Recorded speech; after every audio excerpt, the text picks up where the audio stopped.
What's up, YouTube? I went ahead and cleaned the block up a little bit and threw a couple coats of Pontiac engine blue, some VHT engine paint, the SP122. I've had this stuff laying around for a long time, so I went ahead and said, yeah, this is going in a Pontiac, might as well throw it on it. I cleaned this oil pan up, or not oil pan, I cleaned this I cleaned this rocker cover up, and it's over there, and I've got a couple coats left to do on it, and I had to clean this side, clean and then paint it up. I got a new oil pan that doesn't have the provision for the low oil cinder, and this one's got some rust spots in it, and a spot where it's dented real bad, so I went ahead and I'm just going to replace the oil pan for like $30. That comes with a new drain plug, which my seal's kind of crap, so I get the new one of them. No dents, no rust, no grease. Ordered a gasket, means this one needed a gasket anyways. Pulled the timing cover off, I believe I shot in the last video. I went and got a timing chain ordered, so I'll get a timing chain ordered, put in it. Got a lot of parts at home right now for it that got dropped off today. I got some parts yesterday, which are over here in this box. I'll show you guys in a second. But yeah, I'm going to clean the surfaces obviously again, and then put the cover on, and oil pan, all that stuff. I got the front cover cleaned up, got the crank sensor cleaned up, and then I'll get the water pump cleaned up and put on there. I'm gonna take the intake, get it cleaned up, get it cleaned up, and get it put back on there. I got gaskets for it coming too. But yeah, it looks better. All one color other than rust. Anyways, so that's kind of nice. These are what I picked up. These are Patriot headers. The H8047. They're headers for a Camaro small block Chevy 67 through 71. Their website states, JAG, some and all them state that it'll fit clear up to 81. And I've had guys say this is about the best headers for the money for an Lt1 and any D-port head with angle plugs. So these are about $180 is what I gave for these. I can put these off Amazon, free 2-day shipping. They came in a day. So yeah, came before all the rest of the parts. But yeah, I've already had them out. I had them up. Changing plugs will be possible, but you're not going to get a socket on half of them. So I'm going to have to get a angle wrench, 5/8 angle wrench, and you can get on most of them. So also threw my used plug wires on there, and I shouldn't have very many interference issues with that, depending on how big the boots are on my new spark plug wires I got. I never tried putting my dipstick in, so I'm going to go ahead and pull the headers back out and throw it on and test it with the dipstick, and hopefully I ain't got to get a different dipstick. But yeah, I'm going to go do that real fast and catch you guys on in a second. Okay, well, I'm going to have a little bit of clearance issue with my dipstick. I can't get it quite turned in there perfectly. If I bend this a little bit, real hard to show, bend that way a little bit, that should make it clear. Yeah, it just hits right there. Or I could tap the header in, which is a good possibility also is what's going to happen too. I've got to header wrap. These headers will be wrapped. They're just raw steel. Like I said, decent plug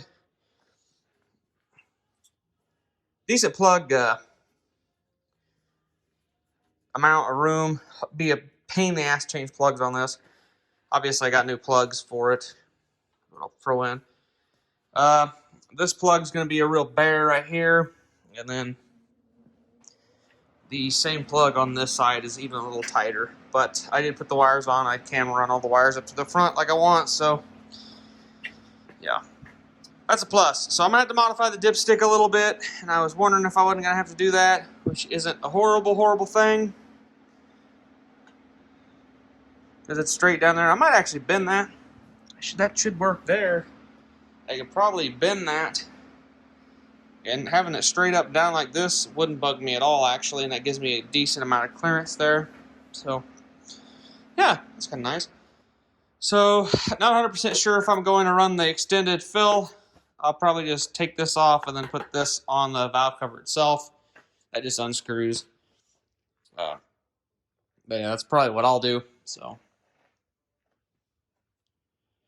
yeah, they fit pretty good. So I don't know if I'm going to I don't think I'm going to stop this video here. I'll probably wait a day, and then when I get the rest of the parts and stuff, we'll kind of go over what I got for it. So we will, yeah, catch you guys in a second. Oh, wait, first, I will show you my valve cover is painted. And looking pretty good. It's got one more coat left. And I'm going to give it one more coat. Like I said, one more coat. I normally do 4 coats on stuff on this, and then I will let it dry, obviously. Then I'll clean the other valve cover. I don't know if I'm going to do that tonight.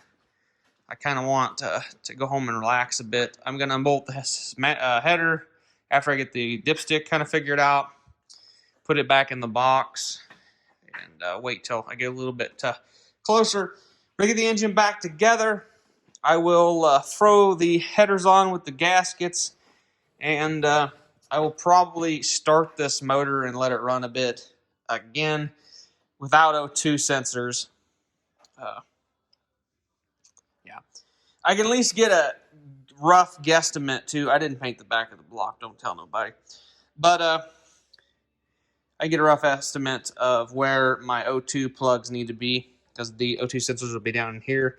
I'll get my Turbo 350 bolted up to it. I'll hang it, have it suspended from the engine stand, and I'll get a rough idea how I'm going to mount my O2s and what angle, because I want them to get as close to the transmission so I know they're not going to hit my floorboard.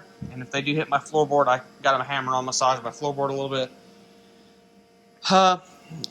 So yeah, this one doesn't come. This one comes pretty straight back. This one kind of curves in a little bit, which is going to kind of make my exhaust system I plan to use a little goofy, but it'll work nonetheless. So I'm just planning to put some purple honey mufflers, collector flange mufflers onto it, and that's going to be my full exhaust. So yeah, she should be pretty loud. It was pretty quiet for being open headers, so I'm hoping this actually tones it a little different and makes it a little better sounding. And normally long tubes give them a better sound, so obviously it'll help in the performance a little bit too, because yeah, them flow a lot better than those manifolds do. So anyways, so yeah, we'll catch you guys back on in a second. Well, it'll be a day for me, second for you guys, so catch you guys in a second. Okay, so it's the next day, and I went ahead, got my timing chain, got it installed. It was fairly easy. This one is way tighter than the old one, so that's a plus. I got a box of stuff over here. Got some header wrap. Got some JDM Speed 10.5 millimeter spark plug wires. Didn't really need 10.5 spark plug wires, but they're one of the more affordable sets of spark plug wires. Got some NGK spark plugs, some valve cover gaskets and an intake gasket set, and some water pump gaskets I'm not going to end up using, and some heat tape for the wiring harness when I get to that point. A distributor for it, a OmniSpark distributor. Obviously I'm not using the OmniSpark in it, so basically I just bought a new distributor because it's like a cheap one, same price as a cap and rotor, and the construction of the main guts and everything seemed to be pretty decent, so we're going to throw that on there and run it. Yeah, so this is box parts. Oil pan's over here. I'm shooting it with some Pontiac Blue. It's coming out pretty good. One valve cover came out pretty good. I'm cleaning the other valve cover as we speak. I went ahead and flipped the engine over and cleaned some of this up in here. Not real good. I'm not going to get too crazy because I'm just going to let time clean this engine out. So, but yeah, a couple good oil changes. I'm going to clean the surfaces, all the dial pins and everything. I've just got my front cover gasket and my valve cover, or not my oil pan gasket today. They said they were delivered, so they should be waiting for me when I get home. But yeah, that's pretty much what I got yesterday. And today, like some cleaning stuff up, still painting it, getting ready to slap some gaskets on this bad boy. I really want to get this bad boy back together, get some oil in it. I will probably get the oil pan on and stuff.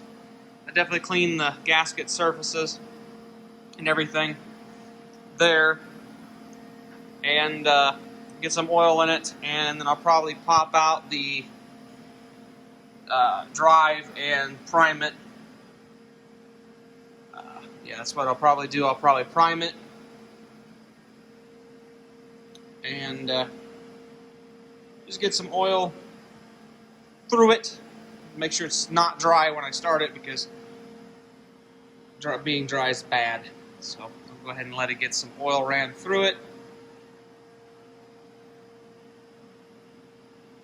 Probably dump a little bit of oil on the timing chain too before I put the cover and everything on, just because it's dry. But yeah, that's pretty much what I'm doing, and I'm just going to get another thing, Super Tech 1040.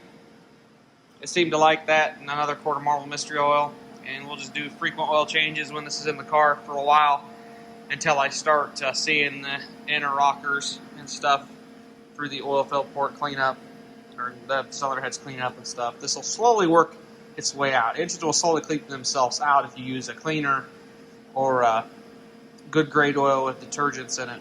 So, yeah. You don't want to clean an engine really, really fast. Like this one, I pretty much sprayed it out with brake clean upside down and got all the big chunks and stuff out of here. I don't like breaking a lot of this stuff up because it will clog your pickup. Amazingly, this oil pump was perfectly clean. There was a spot at the bottom. You can see some sludge in there. It's pretty nasty, but it was really clean right there at the back. So that's kind of nice. Yeah, there's where if you're running on a pallet, that's where your rod will hit when you have too much pressure right in that area. So yeah, this is the old oil pan with the level sender. I'm not using that. I got the gaskets removed. We'll of course, do a new gaskets, new valve cover gaskets, all stuff. I was going to do the rear main seal, and I still may, because I took the flywheel off. That was my intentions by taking the flywheel off. I haven't decided 100%. I may run over to Napa tomorrow and grab a rear main seal for it. So, I don't know yet. Probably. And might as well, I'm this far, make it look decent and stuff. I was going to clean the heads up a little more. I may clean the heads up a little more up in this area. The intake, I'm going to go ahead and pop the injectors out of it. The whole 2 injector rails, these I'll clean up with some steel wool. Pop this out. Pop all the stuff out of this intake that doesn't need to be in it right now. Because I'll pop all the stuff out. Pop this rubber out. I'm going to probably pop the EGR out. I got to get some EGR block-offs. I'll probably take the power washer tomorrow if it's nice out and go ahead and just give it a good bullet bath with the pressure washer with a good and hot. So I got some oven cleaner still too, so I might attack it with an oven cleaner and with a toothbrush or something. Some engine degreaser, I got some of that too. So yeah, we'll probably let that happen, clean that intake up a little bit. Probably not going to paint it blue. I'm just going to keep it bare aluminum. I thought about painting it blue because then I don't have to clean it up real well. And I'm not really going to probably clean it up real well. I could definitely wire brush it and make it look like the front of these cylinder heads that I cleaned up a little bit. But, yeah, I'm not. It doesn't have to be that perfect. So, I mean, obviously, if I was going to go to the extent and if I did a full rebuild of this engine, yeah, everything would have looked a lot better. I'd have spent a lot more time cleaning the heads when they were off the engine. Obviously, I'd have probably dunk tanked them like I did my LS heads, and they came out really clean. I'm going to probably end up cleaning the pads and the heads a little bit better and make them look a little more respectable. But yeah. Anyways, yeah, so that's what I'm doing, and I'm going to cut this video and call this a video, and hopefully the next video, the bad boy will be back together and ready to be fired up on the engine stand once again. So yeah, I want to hear what it sounds like with them long tubes on it. Then I need to get my Turbo 350, bolt my Turbo 350 up to it, locate where the O2 sensors are going to be, mark them out, and get them drilled and welded in. I figured I was going to run them without O2 sensors on the engine stand. I still probably will. I'll go ahead and put the gaskets on, torque the headers and everything together. And then when I pull it off the engine stand, I'll bolt the Turbo 350 up to it, figure out where the O2s can be, unbolt the Turbo 350, put it back on the engine stand, and the collectors are about here and over there, so they're in a decent spot. I can weld around them, and I don't got to worry about them fumbling around and stuff and getting them welded good. I can get them welded good on the engine itself, so that's pretty good. It's a plan, I think, there, so it's I'm going to run it without O2s on the engine stand for a little bit. Sorry about that, my timer went off, but yeah, I'm just going to probably run it without O2s for a little bit, and then once I get the O2 bungs, obviously, then it should be about time to get the car here, get the engine pulled out of it, get the engine bay cleaned up a little bit, and start doing the work on it and getting running and driving car out of it. So we'll catch you guys in the next video. Peace.